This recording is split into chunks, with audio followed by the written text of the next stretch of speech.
Ele escalou vulcões, foi o herói de Darwin, cientista, historiador, explorador, naturalista, filósofo e era do tipo que num dia estudava sobre eletricidade e no outro sobre plantas. Achou aleatório? Então espera aí, que ele também se especializou em várias áreas da ciência, como etnografia, antropologia, física, zoologia, ornitologia, climatologia, oceanografia, astronomia, geografia, mineralogia, botânica, vulcanologia e, por fim, humanismo.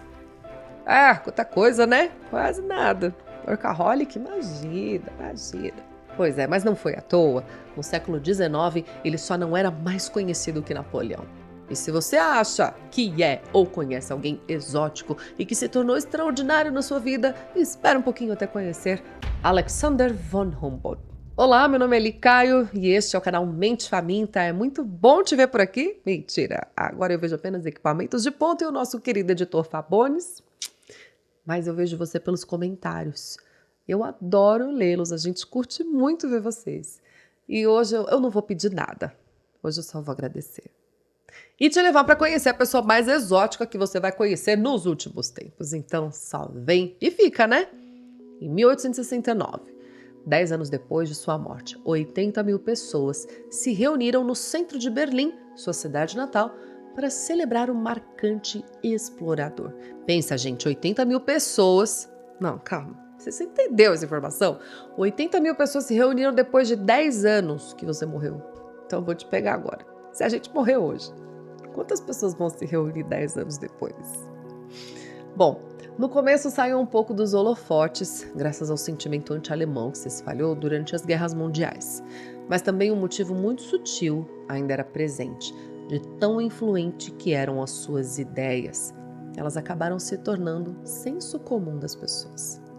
Alexander nasceu em 1769, em uma família nobre, bem nobre. Ele e seu irmão tiveram uma educação particular. Já entrar na história, mas vale a pena ficar, a história dele é muito boa.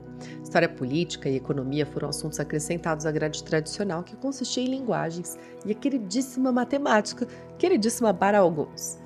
O intuito da mãe deles era que eles fossem qualificados para altos cargos públicos. Pega a visão dessa mãe. Nosso explorador não era nada fácil. Ele era extremamente agitado. Já tinha inclusive cogitado se alistar no exército e só acompanhava as aulas por livre e espontânea pressão. Após estudar economia na Universidade de Frankfurt am Oder, ele passou um ano em Berlim, onde conseguiu uma formação em engenharia e, de repente, se viu apaixonado por botânica. Tcharam! Super ligado, né? Uma coisa com a outra. Então ele começou a coletar toda espécie de plantas que podia e aprendeu a classificar cada uma delas. Infelizmente, a flora na província de Brandenburgo era pobre em diversidade e não provia o estímulo necessário para um botânico à flor da pele, né? E o que levou então a sonhar ainda mais com viagens para terras mais exóticas. Anos mais tarde, as portas do mundo da ciência finalmente foram abertas para Alexander. Ele se interessou por mineralogia e geologia. Por isso, para aprofundar o seu conhecimento, ingressou na Escola de Minas de Freiberg. Lá sim, ele estava em sua praia. Andava super bem nos estudos, tinha uma sede enorme de aprender e desenvolveu uma incrível capacidade de produzir. Além de passar a manhã nas minas, ele participava das aulas mais ou menos por 5 ou 6 horas durante a tarde e à noite vasculhava o país em busca de plantas. Depois desse tempo de muito estudo, ele conseguiu um cargo público importante no setor de mineração. Alexander inventou lâmpadas e ainda com seus próprios fundos organizou uma espécie de escola técnica para os jovens mineiros. Mas mineralogia não era bem lá o seu sonho de carreira, lembra? Então ele descobriu que o que queria mesmo era ser um explorador científico. Calma lá! Então, em 1797, deixou o cargo que tinha para conquistar um conhecimento profundo dos sistemas de medições meteorológicas e geomagnéticas e explorar o mundo afora. E por fim, ou melhor, só o começo na verdade, né? Ele conseguiu permissão do governo da Espanha para visitar as colônias espanholas na América do Sul e Central. Com isso, no verão de 1799, algo aconteceu em sua vida que a mudaria completamente. Logo depois da morte de sua mãe, uma herança milionária o levou a uma aventura com seu amigo chamado Aimé Bonpland. Eles passaram 5 anos percorrendo mais de 9.650 quilômetros a pé, a cavalo e em canoas. 9.650 quilômetros a pé, a cavalo e em canoas. Um pouquinho normal, né? Assim, consegue imaginar? Esse período se resumiu em 3 grandes partes. As 2 primeiras na América do Sul, desde Caracas até as fontes do rio Orinoco, e desde Bogotá a Quito, pela região andina, e a terceira pelas colônias espanholas do México. Como resultado de seu esforço, ele conseguiu reunir quantidades imensas de dados sobre o clima, flora e fauna da zona, além de determinar longitude, latitude, medidas do campo magnético terrestre e completas estatísticas das condições sociais e econômicas das colônias mexicanas. Você logo vai entender onde toda essa massa de informação vai chegar. Os 2 aventureiros escalaram vários picos, incluindo vulcões. Todas essas conquistas foram alcançadas sem a ajuda dos equipamentos especiais de escalada, sem corda, oxigênio, enfim, foi no sufoco mesmo, foi no modo raiz, não foi no modo Nutella. Então, os amigos sofreram bastante lá em Simão. Felizmente, esse desconforto se tornou uma vantagem. Olha só, Alexander se tornou a primeira pessoa a atribuir o mal-estar nas montanhas à falta de oxigênio no ar rarefeito das alturas. Essa grande quantidade de informações que adquiriu com seu amigo o levou a pensar muito mais no meio ambiente e a contribuir para os cuidados com a natureza. Então aquela sua vocação natural começou a literalmente se aflorar ainda mais. Ao mesmo tempo que ele ficou deslumbrado com a natureza sul-americana, ele ficou preocupado também. No litoral da Venezuela, percebeu que o desflorestamento para abrir espaço para a agricultura junto da drenagem dos córregos para irrigação fazia o nível da água do Lago Valência cair a cada ano que passava. Nos Llanos, uma savana parecida com o Cerrado brasileiro, Rimbaud percebeu que palmeiras chamadas buritis são uma espécie-chave de ecossistema. Os frutos atraem pássaros e a terra úmida nos troncos protege insetos e minhocas da aridez.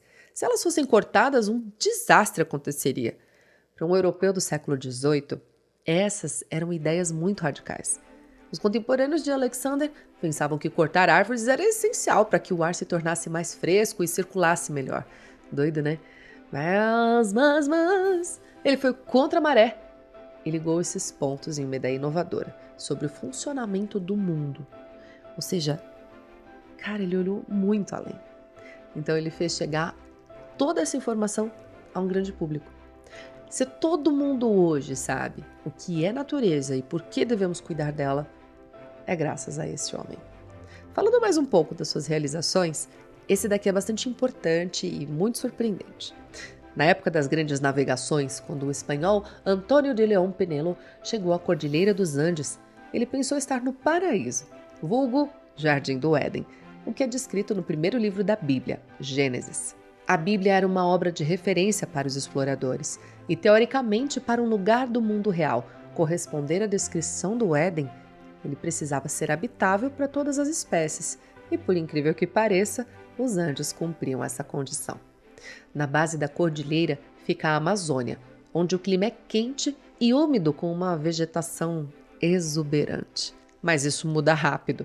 Em uma faixa de 400 quilômetros de largura no território do Equador, um pouco menos de distância entre São Paulo e o Rio, o terreno se ergue de 200 para 2.800 metros.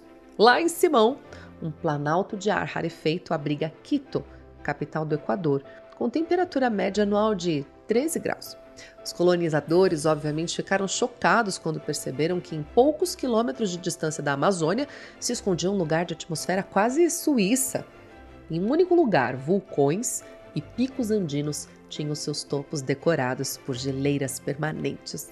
Ai, que coisa incrível! Uma variação tão brusca de altitude é uma loucura para a biodiversidade. O Equador contém 1.674 espécies de pássaros e mais de 16 mil plantas. Olha só, perfeito para Alexander. Essa abundância consegue se espremer em um território do tamanho do Rio Grande do Sul, porque climas tropicais, temperados e polares estão distribuídos verticalmente.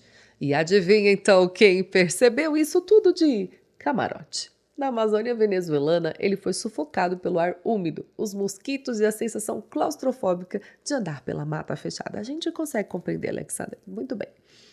Nem tinha repelente, né, coitado? Mais tarde no Equador, ao escalar o máximo que conseguiu do vulcão Chimborazo, Com os sapatos destruídos e os pés congelados, ele parava de tempos em tempos para checar o termômetro, parômetro e outros dos mais 30 instrumentos que ele carregava. Agora ele tá carregando, né? Agora tá um pouquinho mais Nutella. Um pouquinho mais, né? No fim, ele se deu conta de que a natureza segue padrões. Tcharam!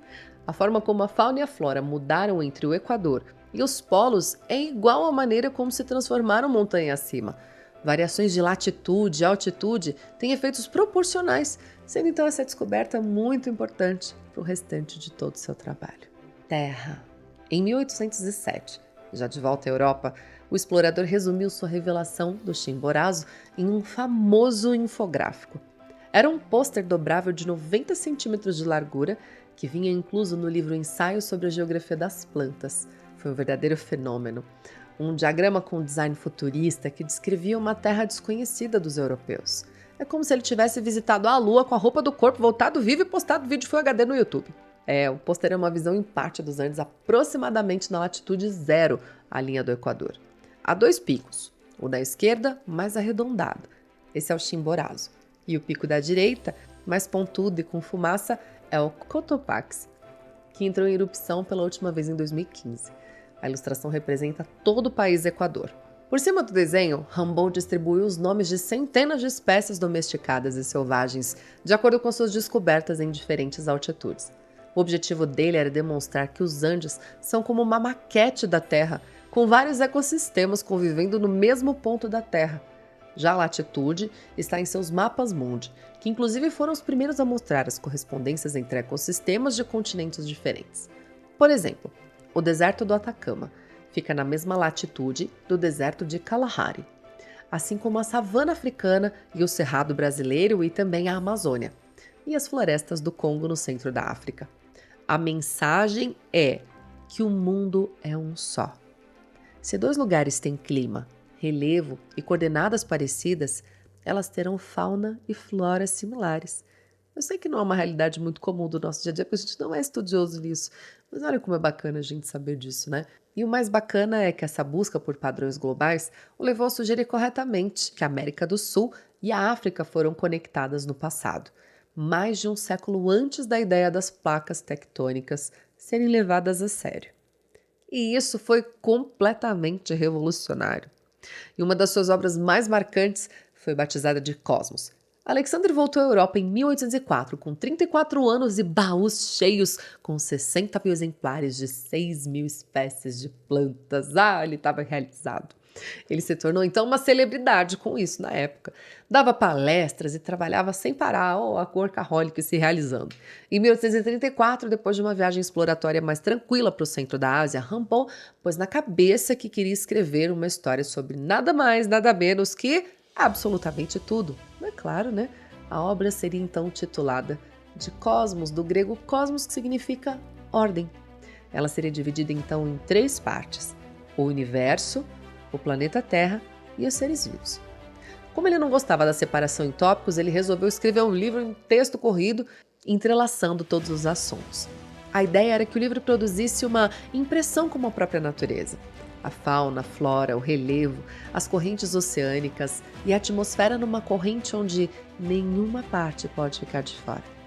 Em 1845, ele terminou o primeiro volume, que vendeu 20 mil cópias em alemão e foi traduzido para 10 línguas. Darwin ficou tão ansioso que não esperou nem o livro chegar à Inglaterra e já comprou uma tradução pirata mesmo, né, do inglês bem deplorável assim, mas conseguiu ter acesso.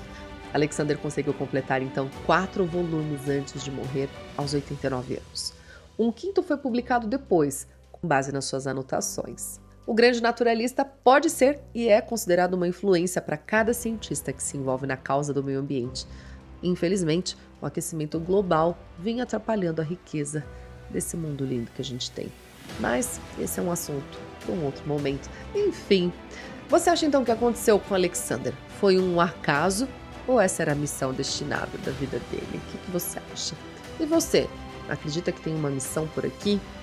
Tendo descoberto ou não, sem se importar com a sua idade, nas pequenas coisas, certamente a gente pode fazer a diferença.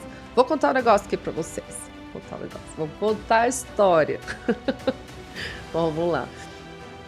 Será que eu conto, gente? Bom, certo dia, estava eu dirigindo e, gente, sério, eu simplesmente vi uma pessoa no carro na minha frente jogar pela janela, assim, um combo de embalagens vazias de uma grande rede de fast food, McDonald's, e jogar assim pela janela. Ah, mas na hora eu pensei, se eu vejo e não faço nada, eu sou conivente. Então, vou falar com ele. O que eu fiz? Colei meu carro do lado dele, olhei assim e disse: Moço, faz isso não, faz isso não. Você parece ser tão legal. Vamos cuidar da nossa cidade? Podia ter xingado? Não. Podia ter dado errado? Podia. Mas podia ter dado muito errado, podia. Mas enfim, eu fui embora antes, ele não me xingou e assim, enfim. A mensagem ficou, a semente foi plantada e de alguma forma a gente consegue deixar alguma coisa, né, nas pequenas coisas. Então conta aí pra gente, você já fez alguma coisa, por menor que seja, de bom aí nesse mundão? É isso. Deixa aqui pra gente, comenta. O vídeo acabou, gente. Tchau. Eu falei muito aqui já hoje.